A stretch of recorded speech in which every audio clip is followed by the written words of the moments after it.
ସ୍ତ୍ରୀ को कौन ପାଇଁ ଧୋକା ଦେଉଥିଲା ସ୍ୱାମୀ। କାହାଣୀଟି ଅତ୍ୟନ୍ତ ମର୍ମସ୍ପର୍ଶୀ। କିଛି ମାସ ପୂର୍ବରୁ ମୁଁ ଘର କାମ କରିବା ପାଇଁ ଗୋଟେ ଚାକରାଣୀକୁ ରଖିଥିଲି। ସେ ଆମ ଘରେ ଫୁଲ୍ ଟାଇମ୍ ରହେ। ଯେତେବେଳେ ଯେଉଁ କାମ କରିବାକୁ ମୁଁ କହେ ସବୁ କରେ। ସେ ଅବିବାହିତା ଥିଲା। ଘରର ଆର୍ଥିକ ଅସୁବିଧା ଯୋଗୁଁ ବୋଧେ ପର ଘରେ କାମ କରୁଥିଲା।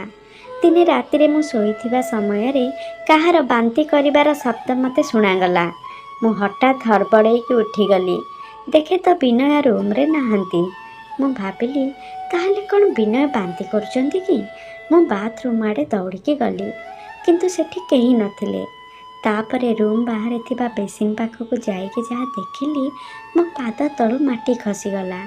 ସେଠି ଚାକରାଣୀ ବାନ୍ତି କରୁଥିଲା, ଆଉ ପାଖରେ ଠିଆ ହେଇକି ବିନୟ ତା ପିଠିକି ଆଉଁସୁଥିଲେ। ମୋତେ ବହୁତ ରାଗ ଆସିଲା, କିନ୍ତୁ ମୋ ଚାକରାଣୀ ବାନ୍ତି କ'ଣ ପାଇଁ କରୁଥିଲା? ପ୍ରକୃତରେ ଆମ ବାହାଘରକୁ 8 ବର୍ଷ ବିତି ଯାଇଥିଲା, କିନ୍ତୁ ପିଲାଛୁଆ କିଛି ହେଉନଥିଲା। ସେଥିପାଇଁ ଆମ ଭିତରେ ପ୍ରାୟ ଝଗଡ଼ା ହୁଏ। ବିନୟ ଘରେ କମ୍ ସମୟ ବିତାନ୍ତି ଆଉ ଅଧିକ ସମୟ ଅଫିସରେ କାଟନ୍ତି। ଆଉ ଅଫିସରୁ ଫେରିକି ସିଧା ଶୋଇଯାଆନ୍ତି।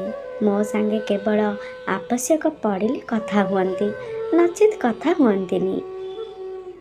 ଆମ ଭିତରେ କଳି ଝଗଡ଼ା ପ୍ରାୟ ହୁଏ।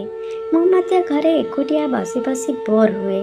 ସେଥିପାଇଁ ଘର କାମ କରିବାକୁ ଚାକରାଣୀଟେ ରଖିଲି, ଆଉ ନିଜେ ମୋ ସାଙ୍ଗମାନଙ୍କ ସହ କିଟିପାଟି କରିବା, ବୁଲିବାରେ ବ୍ୟସ୍ତ ରହିଲି। ଏବେ ଆମ ଘରର ପରିସ୍ଥିତିରେ ବହୁତ ପରିବର୍ତ୍ତନ ଆସିଥିଲା। ମୋ ସ୍ୱାମୀଙ୍କୁ ଚାକରାଣୀ ହାତରନ୍ଧା ଭଲ ଲାଗୁଥିଲା।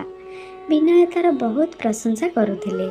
ଗୋଟେ ଦିନ ମୁଁ ମୋ ଚାକରାଣୀକୁ ଘରେ ଏକୁଟିଆ ଛାଡ଼ିକି ସାଙ୍ଗମାନଙ୍କ ସହ ବୁଲିବାକୁ ପଳେଇଲି। ସେଦିନ ବୁଲାବୁଲି ସାରିକି ଫେରିଲା ବେଳକୁ ପ୍ରାୟ 4-5 ଘଣ୍ଟା ବିତିଗଲା। ମୋତେ ବହୁତ ଟାୟାର୍ଡ଼ ଫିଲ୍ ହେଉଥିଲା। ଘରକୁ ଆସିକି କବାଟ ବାଡ଼େଇଲି, କିନ୍ତୁ ଚାକରାଣୀ କବାଟ ଖୋଲୁନଥିଲା। ମୁଁ ରାଗରେ କବାଟ ଜୋରେ ଜୋରେ ପିଟିଲି। ତାପରେ ସେ କବାଟ ଖୋଲିଲା। ରାଗରେ ମୁଁ ତା ଉପରେ ବର୍ଷିଗଲି। କ'ଣ ଏମିତି କରୁଥିଲୁ କି ତୁ? କେତେ କବାଟ ବାଡ଼େଇଲିଣି, ଘଡ଼ିଏ ହେଲା ପିଟିଲିଣି, ତୁ ଖୋଲି ପାରୁନୁ। ସେ ସେମିତି ମୁଣ୍ଡ ତଳକୁ କରି ଠିଆ ହେଇଥିଲା। ମୁଁ ଦେଖିଲି ସେ ଆଜି ଗୋଟେ ସୁନ୍ଦରିଆ ନୂଆ ଶାଢ଼ୀଟେ ପିନ୍ଧିଛି, ଆଉ ଶାଢ଼ୀଟା ଏପଟ ସେପଟ ଅସଜଡ଼ା ଭଳି ପିନ୍ଧିଛି। ଏଇ ଶାଢ଼ୀଟା କେଉଁଠୁ ଆଣିଲୁ? ଆଉ ଏମିତି ଅସଜଡ଼ା ଭାବେ ଶାଢ଼ୀଟା କ'ଣ ପିନ୍ଧିଛୁ? ଶାଢ଼ୀ ପିନ୍ଧା ଆସୁନି ନା କ'ଣ ତତେ? ସେ ହଡ଼ବଡ଼େଇକି କହିଲା, ମାଲିକାଣୀ, ଏ ଶାଢ଼ୀ ମୋ ମାଆର। ଆଜି ତା କଥା ବହୁତ ମନେ ପଡ଼ୁଥିଲା ତ, ସେଥିପାଇଁ ଶାଢ଼ୀଟା ପିନ୍ଧି ପକେଇଲି। ହଉ ହଉ, ଯା ମୋ ପାଇଁ ଚା ଟିକେ କରିକି ଆଣେ, କହିକି ମୁଁ ରୁମ୍ ଆଡ଼େ ଗଲି। କିନ୍ତୁ ଆଶ୍ଚର୍ଯ୍ୟ, ରୁମ୍ ଭିତରୁ ବିନୟ ବାହାରି ଆସିଲେ। ମୁଁ ପଚାରିଲି, ବିନୟ, ତମେ ଘରେ ଅଛ? ତମେ ତ ଏହି ସମୟରେ କେବେ ଘରେ ରୁହନି, ସବୁବେଳେ ଅଫିସରେ ଥାଅ, ଆଜି କେମିତି ଘରେ? ସେ ପୁଣି ମୁଁ ଘରେ ନଥିବା ବେଳେ। ମୋର ଆଜି ଦେହଟା ଟିକେ ଭଲ ଲାଗୁନଥିଲା, ସେଥିପାଇଁ ଅଫିସରୁ ଜଲ୍ଦି ପଳେଇ ଆସିଲି। ମୁଁ କ'ଣ ଘରକୁ ଆସିପାରିବିନି? ମୋ ନିଜ ଘରକୁ ଆସିବା ପାଇଁ ତମର ପରମିସନ୍ ନେବି ନା କ'ଣ? ମୁଁ ବିନୟଙ୍କୁ ରାଗିଯିବାର ଦେଖିକି ଚୁପ୍ ରହିବାକୁ ଉଚିତ ମନେ କଲି, ନଚେତ୍ ଏବେ ପୁଣି ଝଗଡ଼ା ଆରମ୍ଭ ହୋଇଯିବ। ଚାକରାଣୀ ଘରେ ରହିବାର କିଛି ମାସ ବିତିଗଲା। ଏବେ ବିନୟ ଘରେ ବେଶୀ ସମୟ ବିତାଉଥିଲେ। ଅଫିସ ଠିକ୍ ସମୟରେ ଯାଆନ୍ତି, ଆଉ ଅଫିସ ଛୁଟି ହେବା ପୂର୍ବରୁ ଘରକୁ ବେଳେବେଳେ ଫେରି ଆସନ୍ତି। ଆଜି ପର୍ଯ୍ୟନ୍ତ ବିନୟ କେବେ ମୋତେ ଘର କାମରେ ସାହାଯ୍ୟ କରୁନଥିଲେ, କିନ୍ତୁ ଏବେ ଯେତେବେଳେ ଚାକରାଣୀ ରୋଷେଇ ଘରେ କିଛି କାମ କରୁଥାଏ, ତ ବିନୟ ଅନ୍ୟ କାମ ସବୁ କରିଦିଅନ୍ତି। ମୋତେ ଭାରି ରାଗ ଲାଗେ। ଘରେ କାମ କରିବାକୁ ମୁଁ ଚାକରାଣୀ ରଖିଲି, ତମେ କ'ଣ ପାଇଁ ତାକୁ କାମରେ ସାହାଯ୍ୟ କରୁଛ?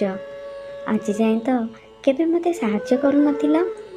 ଓହୋ, କାମ କଲେ ଭଲ, ଦେହ ଭଲ ରହିବ, ସେଥିପାଇଁ ମୁଁ କାମ କରୁଛି।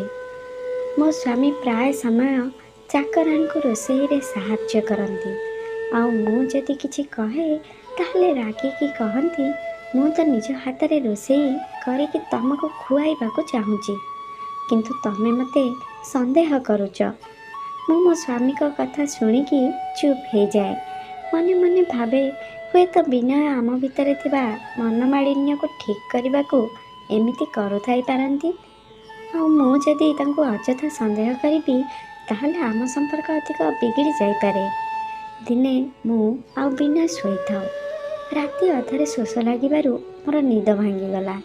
ମୁଁ ଉଠିକି ଦେଖିଲି ଜଗ୍ରେ ପାଣି ନାହିଁ। ପାଣି ଆଣିବାକୁ କିଚେନ୍କୁ ଯିବା ପାଇଁ ବାହାରିଲି ତ ଦେଖିଲି ବିନୟ ଖଟରେ ନଥିଲେ। ମୁଁ ବାଥରୁମ୍ରେ ଦେଖିଲି, ତାପରେ ଘର ସାରା ଖୋଜିଲି, କିନ୍ତୁ ସେ କେଉଁଠି ନଥିଲେ। ପରେ ମୁଁ ଚାକରାଣୀ ରୁମ୍କୁ ଅନେଇଲି ତ ଆଶ୍ଚର୍ଯ୍ୟ, ଚାକରାଣୀ ମଧ୍ୟ ତା ରୁମ୍ରେ ନଥିଲା। ଏଥର ମୋ ସନ୍ଦେହ ଆହୁରି ବଢ଼ିଗଲା। ମୁଁ ମୋ ସ୍ୱାମୀ ଆଉ ଚାକରାଣୀକୁ ଖୋଜି ଖୋଜି ଛାତ ଉପରକୁ ଗଲି। ଚାକରାଣୀ ବିନୟକୁ ଜାବୁଡ଼ି ଧରିଥିଲା। ସେମାନଙ୍କୁ ଏମିତି ଅବସ୍ଥାରେ ଦେଖିକି ମୋ ଦେହରେ ପୁରା ନିଆଁ ଲାଗିଗଲା। ମୁଁ ଚିଲେଇକି କହିଲି, ଏଠି କ'ଣ ଚାଲିଛି? ତମେ ଦୁଇଜଣ ଏଠି ମୋ ପିଠି ପଛରେ କ'ଣ କରୁଛ? ମୋତେ ଦେଖିକି ଦୁଇଜଣ ଯାକ ପୁରା ଡରିଗଲେ। ବିନୟ କହିଲେ, କ'ଣ ହେବ? କିଛି ନାହିଁ, ମୁଁ ପାଣି ପିଇବାକୁ କିଚେନ୍କୁ ଆସିଥିଲି। ଦେଖିଲି ଚାକରାଣୀ ଛାତ ଆଡ଼େ ଯାଉଥିଲା। ଏତେ ରାତିରେ ଛାତକୁ କ'ଣ ପାଇଁ ଯାଉଛି ଭାବିକି ଆସି ଦେଖେ ତ ସେ କାନ୍ଦୁଥିଲା, ତା ଘର ଲୋକଙ୍କ କଥା ମନେ ପକେଇକି। ମୁଁ ତ ତାକୁ ବାସ୍ ବୁଝଉଥିଲି, ତମକୁ ତ ସନ୍ଦେହ କରିବାର ଅଭ୍ୟାସ ହେଇଗଲାଣି, ତମେ କାହା ସାଙ୍ଗେ ମଧ୍ୟ ଖୁସି ରହିପାରିବନି। ଏମିତି ମୋତେ ବହୁତ କଥା ଶୁଣେଇକି ସେ ତଳକୁ ପଳେଇଲେ। କିନ୍ତୁ ମୋ ମନରେ ସନ୍ଦେହର ମଞ୍ଜି ତ ପୁଣି ହେଇସାରିଥିଲା। ମୁଁ ଚାକରାଣୀକୁ ମୋ ସ୍ୱାମୀଠୁ ଦୂରେଇ ରହିବା ପାଇଁ କହିକି ସେଠୁ ଫେରି ଆସିଲି। ମୋ ମନ କିନ୍ତୁ ବହୁତ ବ୍ୟସ୍ତ ରହୁଥିଲା। ଚାକରାଣୀକୁ ଘରୁ ବାହାରି ଯିବା ପାଇଁ କହିଲି। ବିନୟ କିନ୍ତୁ ମନା କଲେ, ନା, ସେ କୁଆଡ଼େ ଯିବନି। ତମେ ତ ଭଲ ରୋଷେଇ କରିକି ଦେଇପାରୁନ, ଆଉ କିଏ ଯଦି କରୁଛି ତମକୁ ଭଲ ଲାଗୁନି, ସେ ଘରେ ରହିବ, ତାକୁ ବାହାର କରିବା ଦରକାର ନାହିଁ। ରୋକଠୋକ ଶୁଣେଇକି ସେ ସେଠୁ ପଳେଇଲେ। ମୋ ଆଖିରେ ଲୁହ ଭରି ଯାଇଥିଲା। ସତରେ ମୁଁ ଚାକରାଣୀକୁ କ'ଣ ପାଇଁ ମୋ ଘରେ ରଖୁଥିଲି? କମ୍ ସେ କମ୍ ଆମ ସ୍ୱାମୀ ସ୍ତ୍ରୀ ଭିତରେ ଝଗଡ଼ା ହେଉ ପଛେ ଆମେ ସାଙ୍ଗରେ ତ ଥିଲୁ, କିନ୍ତୁ ଏବେ ଆମ ଭିତରେ ଦୂରତା ବେଶୀ ବଢ଼ିଯାଇଥିଲା। ସେଦିନ କାମ କରୁ କରୁ ଚାକରାଣୀ ବାନ୍ତି କରିବା ଆରମ୍ଭ କରିଦେଲା। ଏ ବାନ୍ତି ଦେହ ଖରାପରୁ ହେବା ଭଳି ଲାଗୁନଥିଲା। ମୋତେ ଆଉ କିଛି ସନ୍ଦେହ ହେଲା। ସେ କିନ୍ତୁ ଆମ ଘରେ ରହୁଥିଲା, ତା ଛଡ଼ା କୁଆଡ଼େ ଯାଉନଥିଲା। ତାହେଲେ ଏସବୁ କେମିତି ହେଲା? ତାକୁ ମୁଁ ସୁବିଧା ଦେଖିକି ଏ ବିଷୟରେ ପଚାରିବି ଭାବିଥିଲି, କିନ୍ତୁ ସେଦିନ ରାତିରେ ହଠାତ୍ ବାନ୍ତି ଶବ୍ଦରେ ମୁଁ ଉଠିଗଲି। ବାହାରକୁ ଆସି ଦେଖେ ତ ଚାକରାଣୀ ବାନ୍ତି କରୁଥିଲା, ଆଉ ବିନୟ ନିଜ ସ୍ତ୍ରୀର ଯତ୍ନ ନେବା ଭଳି ତା ଅଣ୍ଟା ଆଉ ପିଠିକି ଆଉଁସିକି ତାକୁ ସମ୍ଭାଳୁଥିଲେ। ମୁଁ ରାଗରେ ଥରିବାକୁ ଲାଗିଲି। ଚିଲେଇକି କହିଲି, କ'ଣ ଏବେ ମଧ୍ୟ କହିବାକୁ ତମ ପାଖରେ କିଛି ବାହାନା ଅଛି? ତମେ ମୋତେ କହିପାରିବ, ଚାକରାଣୀ ସହିତ ତମେ ଇଏ କି ଅବସ୍ଥାରେ ଠିଆ ହେଇଛ? ଇଏ ତମର କିଏ? ବିନୟ ରାଗରେ ଚିଲେଇକି କହିଲେ, ଇଏ ହେଉଛି ମୋ ଛୁଆର ମା, ଯାହା ତମେ କେବେ ବନିପାରିବନି। ମୁଁ ତମକୁ କେତେ ଥର କହିଛି, ଚାଲ ଡାକ୍ତର ଦେଖେଇବା, କିନ୍ତୁ ତମେ ତମ ଇଗୋ ପାଇଁ ମୋ କଥାକୁ ନେଗ୍ଲେକ୍ଟ କଲ। ମୋ ଭିତରେ ଦୁର୍ବଳତା ଅଛି ବୋଲି ଅଭିଯୋଗ କଲ। ଏବେ ଚାକରାଣୀ କୋଳରେ ବଢ଼ୁଥିବା ଛୁଆର ବାପା ମୁଁ। ଆଉ ହଁ, ମନେ ରଖ, ମୁଁ ତମ ସହ ଆଉ ରହିବାକୁ ଚାହୁଁନି। ମୁଁ ତମଠୁ ଦୂରେଇ ଯିବାକୁ ଚାହେଁ। ତମକୁ ଡିଭୋର୍ସ ଦେବି, ଆଉ ଚାକରାଣୀକୁ ବାହା ହେଇକି ମୋ ପାଖରେ ରଖିବି। ସେ ମୋତେ ବହୁତ କିଛି ଶୁଣେଇ ଦେଇକି ସେଠୁ ଚାକରାଣୀକୁ ନେଇକି ରୁମ୍ ଭିତରକୁ ପଳେଇଲେ। ମୋ ଆଖିରୁ ଲୁହ ଧାର ଧାର ହେଇ ବହୁଥିଲା। ମୋ ସ୍ୱାମୀଙ୍କ ମୁହଁରୁ ଏମିତି କଥା ଶୁଣିବା ପରେ ମୋତେ ଆଉ ଡିଭୋର୍ସର ଆବଶ୍ୟକତା ନଥିଲା। ମୁଁ ମୋ ଜିନିଷ ପ୍ୟାକ୍ କରିକି ସିଧା ଆମ ଘରକୁ ଯିବା ପାଇଁ ବାହାରିଲି। ଗଲାବେଳେ ବିନୟକୁ କହିଲି, ମାନୁଛି ମା ନ ହେଇପାରିବାର ଦୁର୍ବଳତା ମୋ ଭିତରେ ଥିଲା। ମୁଁ ମୋ ଘରକୁ ଆଉ ସମ୍ପର୍କକୁ ସମ୍ଭାଳିକି ରଖିପାରିଲିନି, ସେଥିପାଇଁ ମୋତେ କ୍ଷମା କରିଦେବ। ମୁଁ ତମ ଜୀବନରେ ଆଉ କେବେ ଆସିବିନି। ଲୁହ ଭିଜା ଆଖିରେ ମୁଁ ଘରୁ ବାହାରିଗଲି। ବିନୟ ପରେ ସତରେ ଚାକରାଣୀକୁ ବାହା ହେଇଗଲେ।